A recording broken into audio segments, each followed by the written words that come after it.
warahmatullahi wabarakatuh. Perkenalkan, nama saya Nadia. Saya akan menjelaskan materi yang pertama, yaitu tentang kasus korporasi. Beberapa kasus manipulasi keuangan yang telah banyak merugikan para pengguna laporan keuangan juga melibatkan para akuntan publik yang seharusnya mereka bekerja dengan menjunjung tinggi kode etik, tapi mereka malah lepas tangan atau kode etiknya rendah di Indonesia.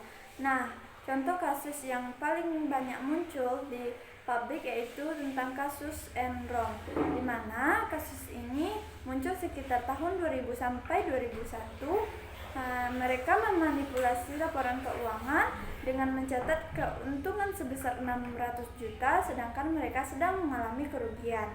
Nah, kasus serupa juga dialami oleh negara Indonesia, contohnya seperti Bank Duta, Bank Denpom, serta PT Kimia Farma Tbk. Mereka juga mencatat keuntungan yang berlebih, sedangkan mereka juga sedang mengalami kerugian. Nah, itu namanya manipulasi keuangan atau laporan keuangan yang mereka ubah dengan laporan yang palsu.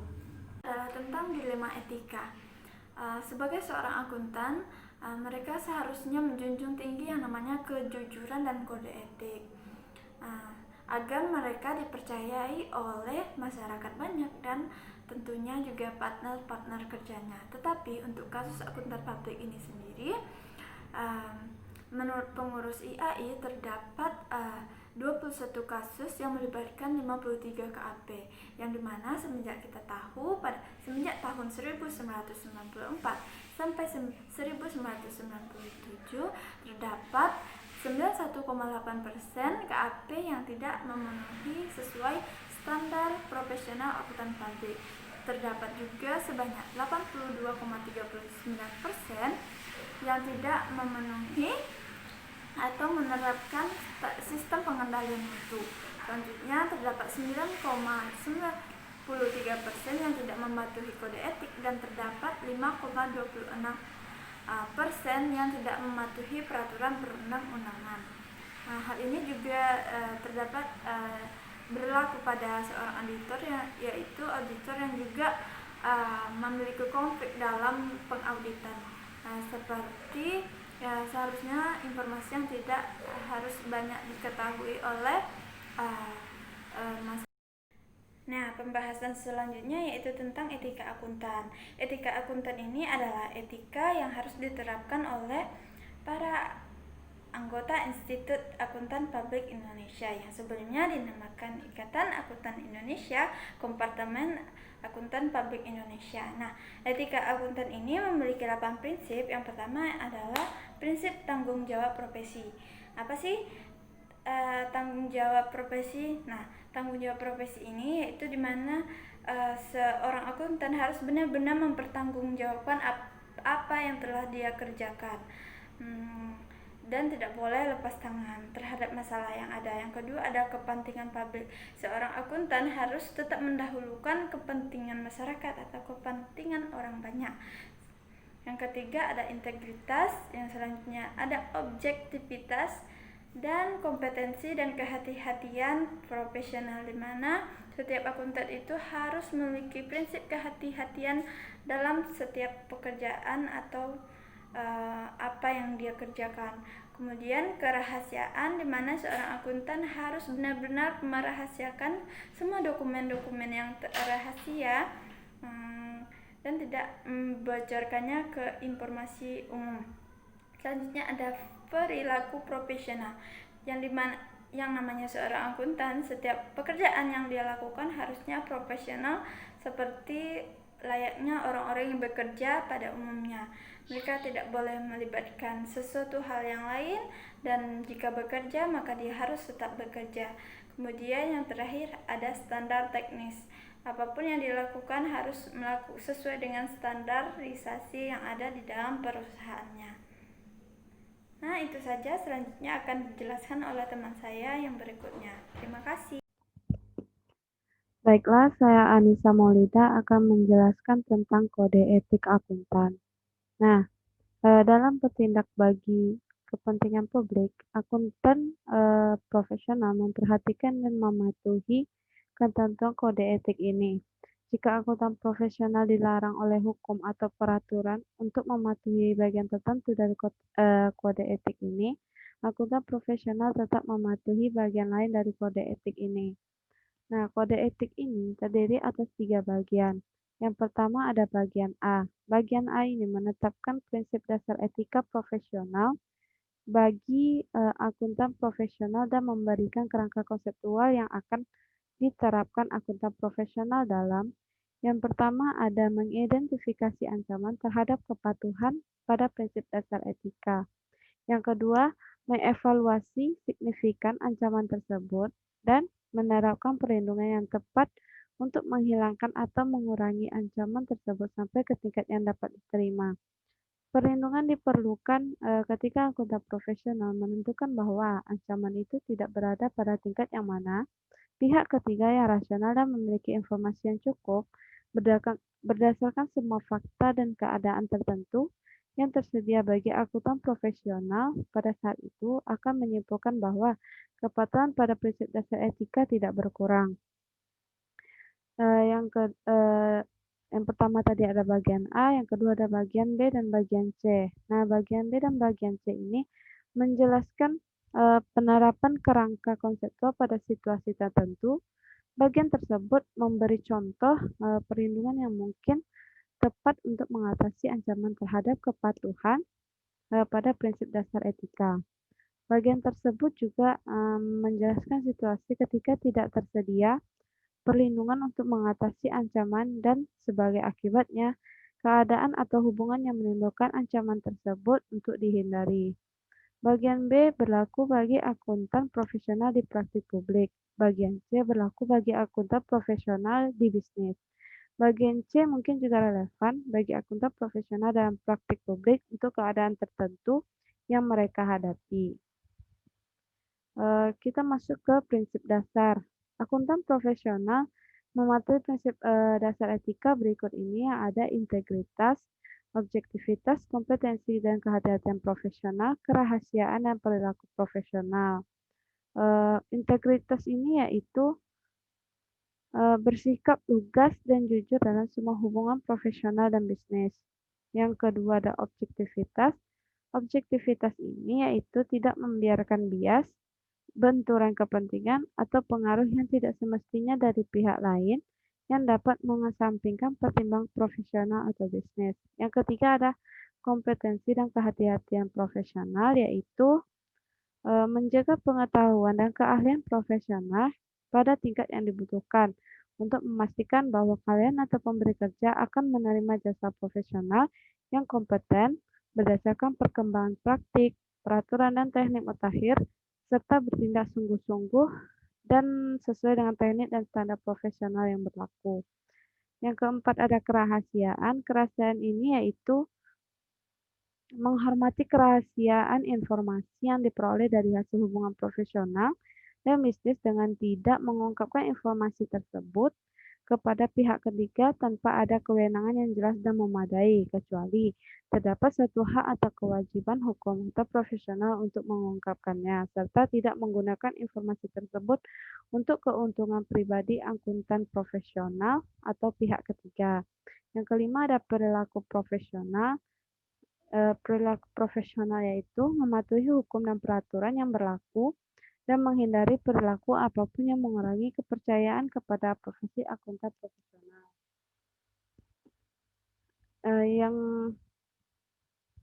Yang kedua ada pendekatan kerangka konseptual. Nah, ancaman terhadap kepatuhan pada prinsip dasar etika dapat berasal dari situasi dan keadaan yang dihadapi oleh akuntan profesional. Tidak mungkin untuk menjelaskan semua situasi atau keadaan yang menyebabkan timbulnya ancaman terhadap kepatuhan pada prinsip dasar etika, serta menjelaskan tindakan perlindungan yang sesuai. Nah, pendekatan kerangka konseptual membantu akuntan profesional mematuhi ketentuan etika dalam kode etik ini dan memenuhi tanggung jawabnya untuk bertindak bagi kepentingan publik.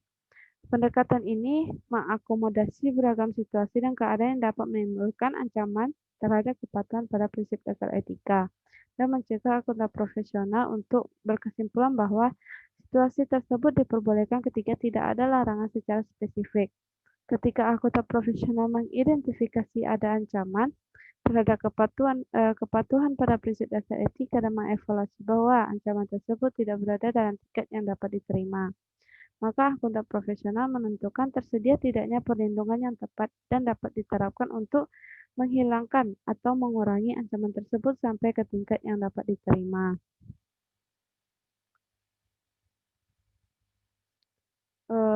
Yang ketiga ada ancaman dan perlindungan. Nah, ancaman sendiri terbagi menjadi 5. Yang pertama ada ancaman kepentingan pribadi atau self-interest threat.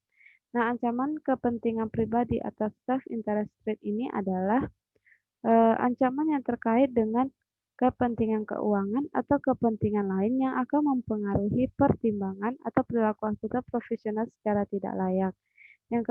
Yang kedua ada ancaman telaah pribadi atau self-review threat, yaitu ancaman yang terjadi akibat dari akuntan profesional tidak dapat sepenuhnya melakukan evaluasi atas pertimbangan yang dilakukan atau jasa yang diberikan oleh akuntan profesional lain pada kantor akuntan atau organisasi tempatnya bekerja yang digunakan oleh akuntan profesional untuk melakukan pertimbangan sebagai bagian dari jasa yang diberikan. Yang ketiga ada ancaman advokasi atau advocacy threat, yaitu ancaman yang terjadi ketika akuntan profesional akan mempromosikan posisi klien dan organisasi tempatnya bekerja sampai pada titik yang dapat mengurangi objektivitasnya. Yang keempat ada ancaman kedekatan.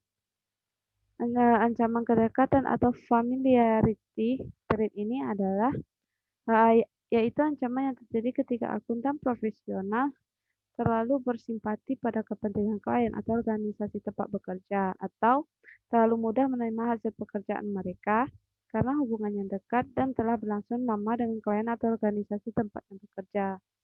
Dan yang kelima itu ancaman intimidasi atau intimidation threat, yaitu ancaman yang terjadi ketika akuntan profesional dihalangi untuk bertindak secara objektif karena tekanan yang nyata atau dirasakan termasuk upaya mempengaruhi akuntan profesional secara tidak sepantasnya. Yang kedua ada perlindungan. Perlindungan adalah tindakan atau upaya lain yang dapat menghilangkan atau mengurangi ancaman sampai ke tingkat yang dapat diterima.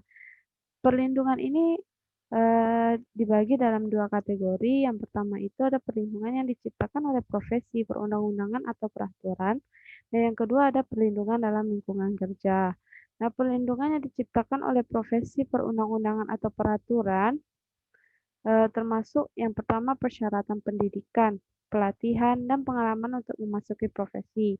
Yang kedua, persyaratan pengembangan profesional berkelanjutan. Yang ketiga, peraturan tata kelola perusahaan. Yang keempat, standar profesi. Yang kelima, prosedur pemantauan dan pendisiplinan oleh Ikatan Akuntan Indonesia atau regulator. Yang keenam, telaah eksternal oleh pihak ketiga yang diberi kewenangan yang sah atas laporan, hasil komunikasi, atau informasi yang dihasilkan oleh akuntan profesional. Perlindungan tersebut dapat diciptakan oleh IAI perundang-undangan peraturan atau organisasi bekerja termasuk sistem pengaduan yang efektif dan terpublikasi dengan baik yang diterapkan oleh pemberi kerja, organisasi profesi atau regulator yang memungkinkan rekan sejawat, pemberi kerja, dan anggota masyarakat untuk melaporkan perilaku tidak profesional atau tidak etis. Yang kedua, kewajiban yang dinyatakan secara eksplisit untuk melaporkan pelanggaran etika. Nah, bagian C itu yang menjelaskan tentang perlindungan dalam lingkungan kerja bagi akuntan profesional dalam praktik publik dan akuntan profesional dalam bisnis. Nah, yang keempat ada benturan kepentingan. Akuntan profesional mungkin menghadapi benturan kepentingan ketika melakukan kegiatan profesionalnya. Benturan kepentingan menciptakan ancaman terhadap objektivitas dan memungkinkan menciptakan ancaman terhadap prinsip dasar etika lainnya. Nah, ancaman ini dapat timbul ketika akuntan profesional melakukan kegiatan profesional yang terkait dengan permasalahan tertentu untuk dua pihak atau lebih yang memiliki kepentingan yang saling berbenturan terkait dengan permasalahan tersebut, atau yang kedua, kepentingan akuntan profesional terkait dengan permasalahan tertentu berbenturan dengan kepentingan pihak lain yang menggunakan jasa akuntan profesional. Nah, bagian B dan C menjelaskan benturan kepentingan bagi akuntan profesional dalam praktik publik dan akuntan profesional dalam bisnis. Selanjutnya, kita masuk ke penyelesaian konflik etika. Nah, akuntan profesional diwajibkan untuk menyelesaikan benturan dalam mematuhi prinsip dasar etika. Nah, ketika akuntan profesional memulai proses penyelesaian benturan terkait kepatuhan pada prinsip dasar etika, secara formal maupun informal, maka faktor berikut ini mungkin relevan sebagai satu faktor yang berdiri sendiri maupun bersama dengan faktor lain untuk digunakan dalam proses penyelesaian benturan. Yang pertama itu ada faktor yang relevan. Yang kedua, isu yang terkait. Yang ketiga, prinsip dasar etika yang terkait dengan hal yang dipermasalahkan. Yang keempat, prosedur internal yang berlaku. Dan yang kelima, alternatif tindakan. Nah, setelah mempertimbangkan hal-hal tersebut, akuntan profesional menentukan tindakan yang sesuai dengan mempertimbangkan akibat yang mungkin terjadi dari setiap tindakan. Jika permasalahan tetap tidak dapat diselesaikan, maka akuntan profesional dapat berkonsultasi dengan orang yang tepat di kantor akuntan atau organisasi tempatnya bekerja untuk membantu menyelesaikan masalah tersebut. Nah, ketika suatu permasalahan melibatkan benturan dengan atau di dalam organisasi, maka akuntansi profesional harus menentukan perlunya berkonsultasi dengan pihak yang bertanggung jawab atas tata kelola organisasi seperti direktur, komisaris, atau komite audit. Nah, akuntan profesional sebaiknya mendokumentasikan hakikat persoalan, perincian setiap pembahasan dan keputusan terkait persoalan tersebut. Jika suatu benturan yang signifikan tidak dapat diselesaikan, maka akuntan profesional dapat mempertimbangkan untuk memperoleh saran profesional dari IAI atau Ikatan Akuntan Indonesia atau penasihat hukum. Selanjutnya kita masuk komunikasi dengan penanggung jawab tata kelola. Nah, ketika berkomunikasi dengan penanggung jawab tata kelola sesuai dengan ketentuan dalam kode etik ini, maka akuntan profesional atau kantor akuntan menentukan orang yang tepat untuk berkomunikasi di dalam struktur tata kelola organisasi. Setelah mempertimbangkan sifat dan pentingnya keadaan dan permasalahan tertentu yang akan dikomunikasikan, jika akuntan profesional atau kantor akuntan berkomunikasi dengan bagian tertentu dari penanggung jawab tata kelola, misalnya komite audit atau perseorangan, maka akuntan profesional atau kantor akuntan menentukan perlu tidaknya berkomunikasi dengan seluruh penanggung jawab tata kelola agar mereka mendapatkan informasi yang cukup. Nah, dalam beberapa kasus, semua penanggung jawab tata kelola terlibat dalam pengelolaan entitas. Misalnya, usaha kecil yang pemilik tunggalnya mengelola entitas dan tidak ada orang lain yang memiliki peran atas tata kelola. Dalam kasus tersebut, jika permasalahan dikomunikasikan kepada seseorang atau mereka yang memiliki tanggung jawab atas manajemen, dan seseorang atau mereka tersebut juga memiliki tanggung jawab atas tata kelola, maka permasalahan tersebut tidak perlu dikomunikasikan lagi kepada seseorang yang sama dalam perannya atas tata kelola. Akuntan profesional atau kantor akuntan akan berkeyakinan bahwa berkomunikasi dengan seseorang yang bertanggung jawab atas manajemen telah dilakukan secara memadai dalam kapasitasnya atas tata kelola. Materi selanjutnya akan dibahas oleh Ali Wardana. Assalamualaikum warahmatullahi wabarakatuh. Baiklah, saya akan menjelaskan tentang peran penalaran moral. Bisa kita artikan pengembangan penalaran moral ini ialah pengembangan memainkan peran kunci dalam area profesi akuntansi. Mengapa? Karena akuntansi yang secara kontinu dihadapkan pada dilema berada pada konflik nilai akuntansi pajak. Karena misalnya ketika akan memutuskan kebijakan mengenai metode akuntansi yang akan dipilih, kita harus membutuhkan waktu untuk memutuskan antara metode yang mencerminkan sifat ekonomi sesungguhnya dari transaksi atau metode yang paling sesuai menggambarkan perusahaan tersebut. Dan juga di sini misalkan kita ada mendapat suatu masalah etika misalkan dalam akuntansi. Di situ bukanlah hal yang baru. Mengapa begitu? Karena meskipun baru-baru ini masalah etika menjadi perhatian utama, misalnya terdapat seruan akan kebijakan-kebijakan etika perusahaan yang disertai dengan sanksi yang lebih keras dan juga sejalan dengan legislatif baru ini. Misalnya minat terdapat perilaku etis akuntansi profesional diperbaharui. Misalnya terdapat sejumlah studi akademis terbaru yang didefinisikan untuk moral reasoning dan pengembangan akuntansi profesional publik. Di sini kita lanjut ke Colbert mengenakan bahwa perkembangan moral disarankan terutama pada penalaran moral dan perkembangan secara bertahap. Di sini kita perlu mengetahui sebelum kita memutuskan keputusan yang didasarkan pada beberapa isu yang melibatkan diri sendiri dari orang lain. Di sini berarti keputusan yang dibangun di seputar isu keharusan dan bukan pada peringatan profesi atau kesukaan sederhana. Maksudnya yaitu pengembangan psikologi moral dimulai dari karya psikologi Piaget. Mengapa berdasarkan pada karya Piaget, Klein kemudian mengembangkan teori keputusannya moral yang memasukkan serangkaian pengembangan keseimbangan. Dan selanjutnya saya akan menjelaskan tentang model pengambilan keputusan etis. Maksudnya yaitu untuk memberikan suatu penjelasan.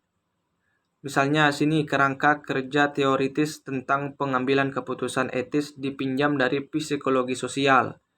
Yaitu selain itu model tersebut telah dikembangkan dalam paradigma akuntansi. Pada bagian ini kita bisa mengetahui beberapa kerangka kerja teoritis tersebut akan dibahas.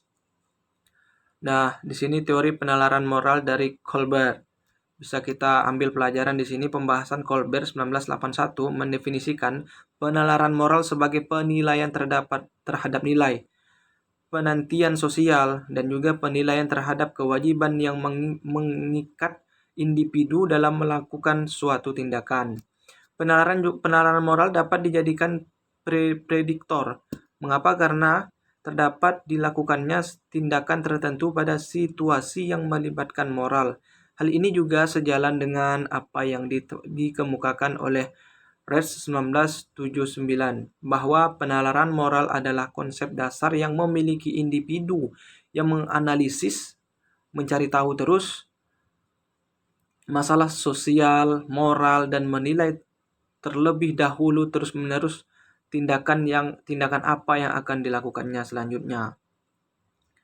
Saya selanjutnya akan menjelaskan tentang pendekatan kognitif lingkungan terhadap pengambilan keputusan etis.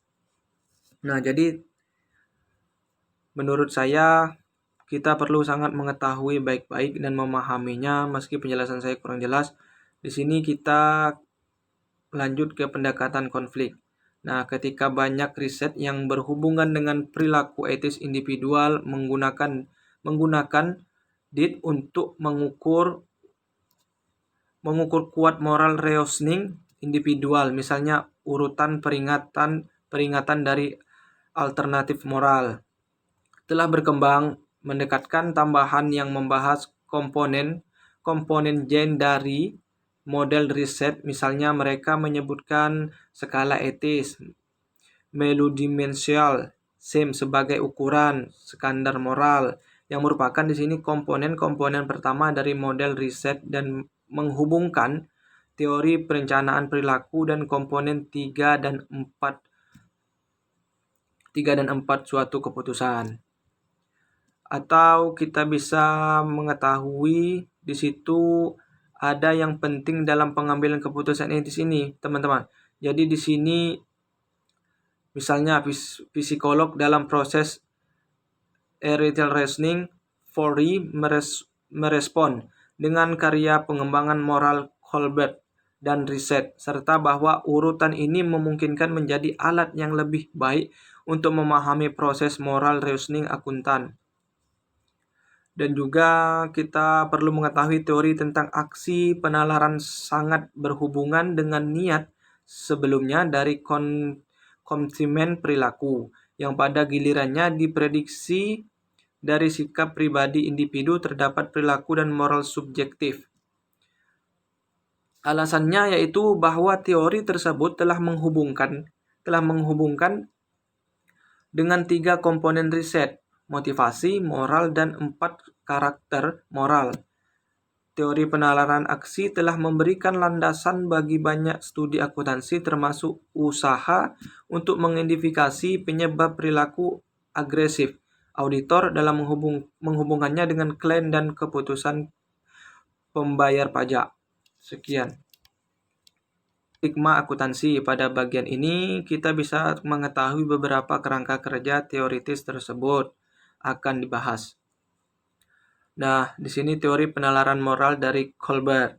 Bisa kita ambil pelajaran di sini. Pembahasan Colbert 1981 mendefinisikan penalaran moral sebagai penilaian terhadap nilai, penantian sosial, dan juga penilaian terhadap kewajiban yang mengikat individu dalam melakukan suatu tindakan.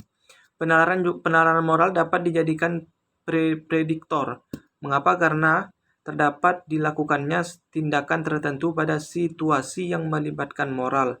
Hal ini juga sejalan dengan apa yang dikemukakan oleh Res 1979, bahwa penalaran moral adalah konsep dasar yang memiliki individu yang menganalisis, mencari tahu terus masalah sosial, moral, dan menilai terlebih dahulu terus-menerus tindakan apa yang akan dilakukannya selanjutnya. Saya selanjutnya akan menjelaskan tentang pendekatan kognitif lingkungan terhadap pengambilan keputusan etis. Nah, jadi menurut saya kita perlu sangat mengetahui baik-baik dan memahaminya. Meski penjelasan saya kurang jelas, di sini kita lanjut ke pendekatan konflik. Nah, ketika banyak riset yang berhubungan dengan perilaku etis individual menggunakan DIT untuk mengukur kuat moral reasoning individual, misalnya urutan peringatan dari alternatif moral. Telah berkembang mendekatkan tambahan yang membahas komponen gen dari model riset. Misalnya mereka menyebutkan skala etis, melodimensional, SIM sebagai ukuran standar moral, yang merupakan di sini komponen pertama dari model riset dan menghubungkan teori perencanaan perilaku dan komponen 3 dan 4 suatu keputusan. Atau kita bisa mengetahui di situ ada yang penting dalam pengambilan keputusan etis ini, teman-teman. Jadi di sini misalnya psikolog dalam proses ethical reasoning, Forey merespon dengan karya pengembangan moral Colbert dan riset, serta bahwa urutan ini memungkinkan menjadi alat yang lebih baik untuk memahami pengembangan moral Colbert dan riset, serta bahwa urutan ini memungkinkan menjadi alat yang lebih baik untuk memahami proses moral reasoning akuntan. Dan juga kita perlu mengetahui teori tentang aksi penalaran sangat berhubungan dengan niat sebelumnya dari konsumen perilaku, yang pada gilirannya diprediksi dari sikap pribadi individu terdapat perilaku dan moral subjektif. Alasannya yaitu bahwa teori tersebut telah menghubungkan dengan 3 komponen riset, motivasi, moral, dan 4 karakter moral. Teori penalaran aksi telah memberikan landasan bagi banyak studi akuntansi termasuk usaha untuk mengidentifikasi penyebab perilaku agresif auditor dalam menghubungkannya dengan klaim dan keputusan pembayar pajak. Sekian. Baiklah, saya Muherani. Saya akan melanjutkan presentasi dari Ali Wardana, yaitu tentang riset perilaku etis akuntan. Bagian berikut mendefinisikan dan menjelaskan area riset akuntansi utama yang menyelidiki tingkat moral, reasoning akuntan, dan perilaku yang berhubungan, yaitu yang pertama, studi pendidikan etika, kedua, studi pengembangan etika, dan yang ketiga, studi keputusan etis. Baiklah, saya akan menjelaskan tentang studi pendidikan etika.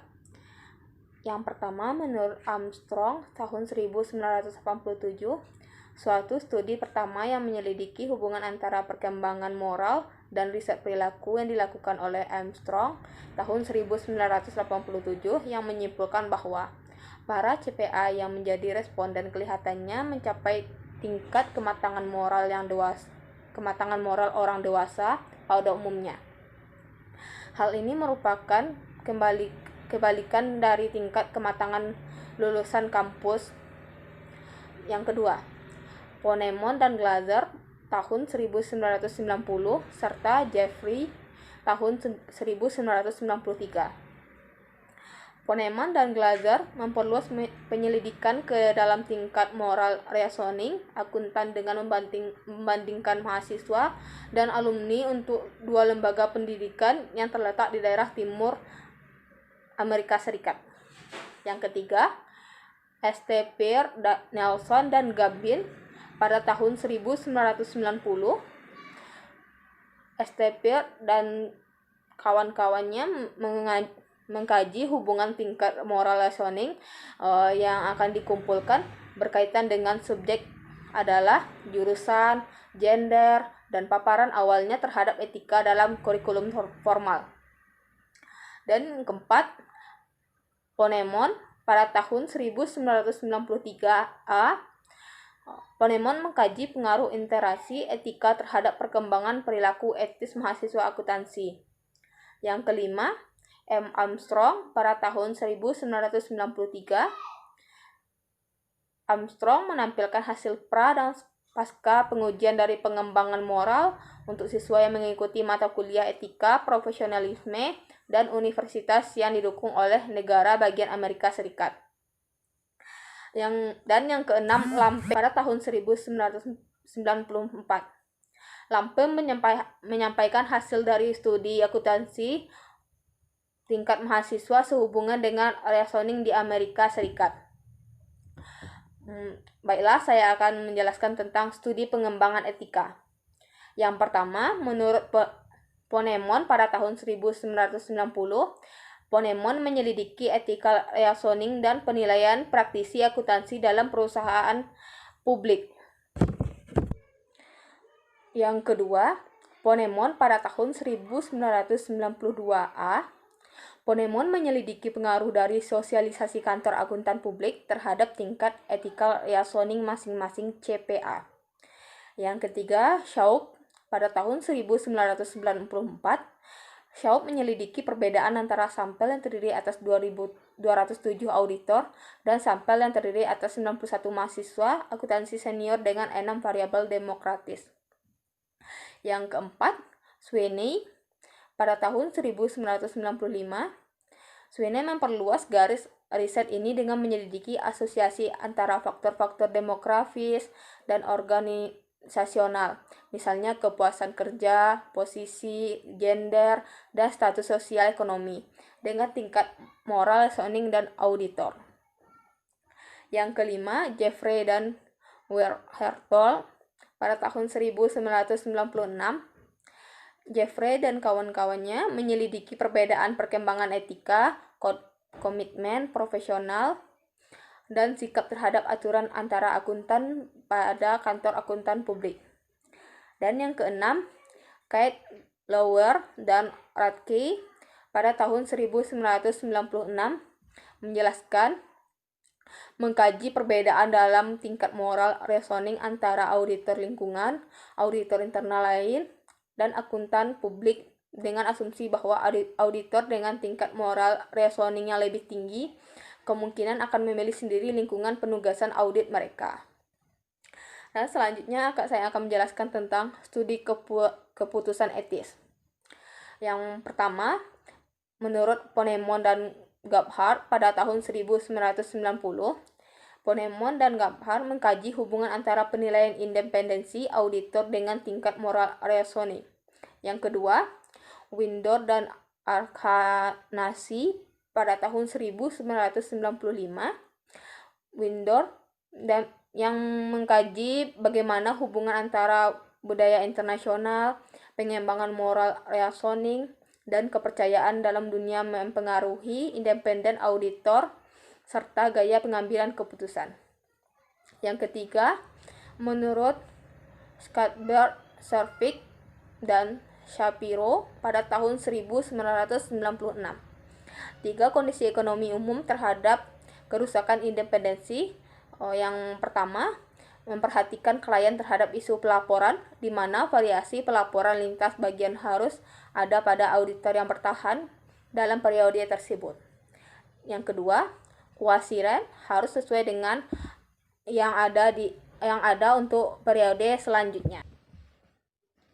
Dan yang ketiga, jika kedua kondisi pertama ada, biaya pemanfaatan ekonomi gabungan dalam situasi multi periode seharusnya juga menghasilkan manfaat ekonomi bersih bagi auditor dari kerusakan independensi.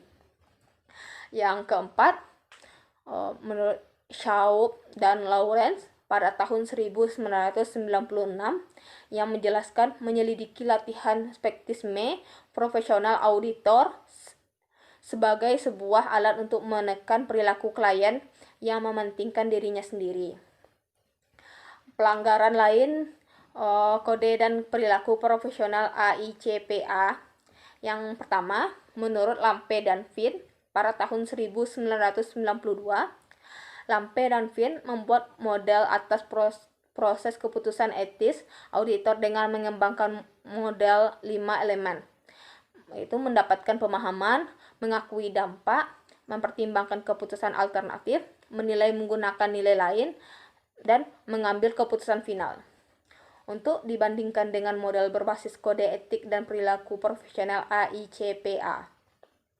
Yang kedua, menurut Shaw, Finn, dan Monter pada tahun 1993. Subjek yang diminta untuk menyelesaikan 4 skala validasi yang mengukur komitmen profesional, komitmen organisasional, idealisme, dan relativisme. Selanjutnya saya akan menjelaskan tentang ketidakpatuhan membayar pajak. Menurut Cox dan Crane pada tahun 1996, Cox dan Crane berusaha mengidentifikasi faktor-faktor individual dan situasional yang mempengaruhi ketidakpatuhan terhadap pajak. Yang kedua, menurut Hanno dan Fiolte pada tahun 1996. Hanno dan Fiolte menyelidiki pengaruh sosial dan moral yang mendasari membayar pajak dalam usaha pengembangan modal integratif perilaku kepatuhan pajak. Perilaku difungsional lainnya, ada penemuan pertama, Poneman pada tahun 1992b. Menurut Ponemon, menyelidiki interaksi antara tingkat moral reasoning auditor dengan pelaporan dalam waktu singkat yang digunakan dalam penugasan audit. Yang kedua, Ponemon pada tahun 1995, Ponemon mengkaji objektivitas akuntan ketika berfungsi sebagai spesialis litigasi dan saksi ahli dalam kasus hukum. Baiklah, selanjutnya saya akan menjelaskan tentang studi etis lintas budaya. Beberapa studi etis lintas budaya yang berusaha menyelidiki perbedaan budaya atau nasional dalam keahlian moral reasoning atau keputusan etis akuntan dibahas di berbagai berikut. Yang pertama, menurut Ponemon dan Gebhardt pada tahun 1993, Etherington dan Schulting pada tahun 1995 meneliti profesi auditing dari 2 kantor akuntan besar dengan praktik di Amerika Serikat dan Kanada menggunakan DIT dan inti-umen eksperimental lainnya. Yang kedua, menurut Scrooge, Johnson, Morris, dan DeMay pada tahun 1993. yang meneliti kecenderungan manajer perusahaan dan profesional untuk melaporkan tindakan yang dapat dipertanyakan dalam konteks internasional dan domestik. Yang ketiga, menurut Cohen, Pence, dan Sharp pada tahun 1995A yang menyajikan pengujian empiris. Pada pernyataannya, Cohen bahwa kantor akuntan publik multinasional seharusnya secara hati-hati memperhatikan dampak keragaman budaya internasional terhadap sensitivitas karyawan dan mempengaruhi keputusan. Dan yang keempat, menurut Cohen, Pence, and Sharp pada tahun 1995B yang menyelidiki perbedaan pengambilan keputusan etika auditor dari negara-negara yang berbeda. Baiklah, saya akan melanjutkan presentasi dengan implementasi bagi riset mendatang. Dengan cara yang sama, Ponemon dan Gabbard dalam bidang etika untuk auditor dan akuntan mengetahui bahwa keputusan akuntan telah menjadi subjek dari berbagai kelompok konstituen, termasuk organisasi klien yang membayar pelayanan mereka, kantor akuntan profesional di mana karyawan mereka menjadi anggota akuntan, profesi akuntan itu sendiri, dan publik umum atau yang mengandalkan angka-angka dalam laporan keuangan. Tanggung jawab beragam ini dan sering kali bertentangan menunjukkan bahwa proses resolusi konflik etika akuntan mungkin tidak cukup sesuai dengan model pengambilan keputusan yang lebih umum dari riset. Meskipun demikian, jika model riset sahih untuk menjelaskan perilaku krisis akuntan, maka ukuran dan konflik yang bertentangan dalam hubungan keempat komponen tersebut harus disatukan berdasarkan bahwa mayoritas riset perilaku etis akuntan didasarkan pada teori moral reasoning dari Kohlberg dan DIT yang berhubungan. Maka logis untuk memulai diskusi mengenai pernyataan etis tidak dipecahkan yang mempengaruhi profesi akuntan dari titik ini. Baiklah, sekian yang dapat saya sampaikan, presentasi yang dapat saya sampaikan. Kalau ada pertanyaan, silahkan teman-teman buat di kolom komentar saja. Sekian yang dapat saya sampaikan. Wassalamualaikum warahmatullahi wabarakatuh.